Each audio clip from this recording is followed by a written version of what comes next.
হরে কৃষ্ণ। সকলের চরণে জানাই সশ্রদ্ধ প্রণিপাত। আপনাদের সবাইকে জানাই দৈনিক গীতামৃতের 210তম পর্বে সুস্বাগতম, কৃষ্ণপ্রীতি এবং শুভেচ্ছা।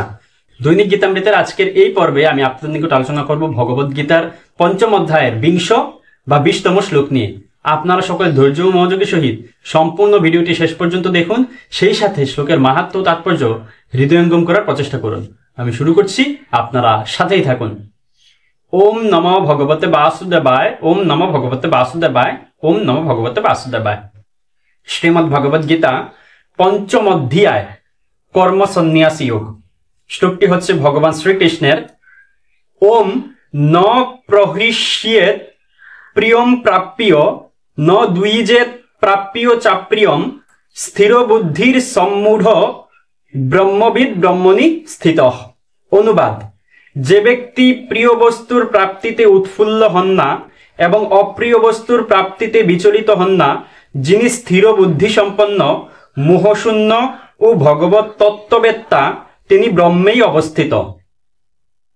এই শ্লোকে ভগবান বলল যে যেই ব্যক্তি হচ্ছে প্রিয় বস্তু লাভ করলে অধিক আনন্দিত হন না বা উৎফুল্ল হন না, এবং অপ্রিয় বস্তু প্রাপ্ত হলে কখনো বিচলিত অর্থাৎ তিনি হচ্ছে বিরক্ত বোধ করেন না, অর্থাৎ তিনি উভয় অবস্থাতে স্থির থাকেন এবং স্থির বুদ্ধি সম্পন্ন, অর্থাৎ যার বুদ্ধি একমাত্র ভগবানের প্রতি স্থির এবং যার মধ্যে মোহশূন্য অর্থাৎ মোহ নেই, এবং যিনি ভগবত তত্ত্ববেত্তা অর্থাৎ ভগবানের তত্ত্ব সম্বন্ধে অবগত, তিনি হচ্ছে ব্রহ্মে অবস্থিত। এই বিষয়টা ভগবান বলল, আমরা সেটা বুঝতে পারলাম।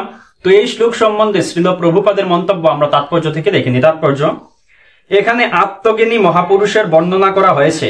তার প্রথম লক্ষণ হচ্ছে তিনি মোহাচ্ছন্ন হয়ে তার দেহটিকে তার স্বরূপ বলে ভুল করেন না।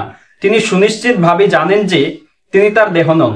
তার প্রকৃত স্বরূপ হচ্ছে পরমেশ্বর ভগবান শ্রীকৃষ্ণের এক অনুসদৃশ অংশ। তাই দেহাত্মবুদ্ধির দ্বারা বিভ্রান্ত হয়ে তিনি জড়জাগতিক লাভ অথবা ক্ষতিতে আনন্দিত বা দুঃখিত হন না। মনের এই দৃঢ়তাকে বলা হয় স্থিরবুদ্ধি। তাই কখনোই তিনি তার জড় দেহটিকে আত্মা বলে ভুল করেন না, অথবা দেহটিকে নিত্য বলে মনে করে আত্মার অবহেলা করেন না।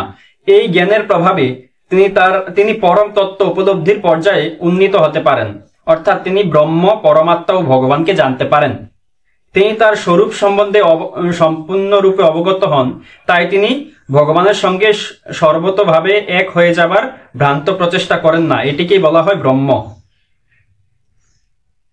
ব্রহ্ম উপলব্ধি অথবা আত্মোপলব্ধি। এই ধরনের স্থিরমতি সম্পন্ন ভাবনার স্তরকেই বলা হয় কৃষ্ণ ভাবনা। এই বিষয়টা আমরা বুঝতে পারলাম। তো কোন রকম ভুল ত্রুটি থেকে থাকলে আপনারা সেটা ক্ষমাসুন্দর দৃষ্টিতে দেখবেন। আপনাদের সহিত দেখা হচ্ছে পরবর্তী পর্বে। সকলে ভালো থাকুন, সুস্থ থাকুন, আমাদের সাথেই থাকুন। হরে কৃষ্ণ।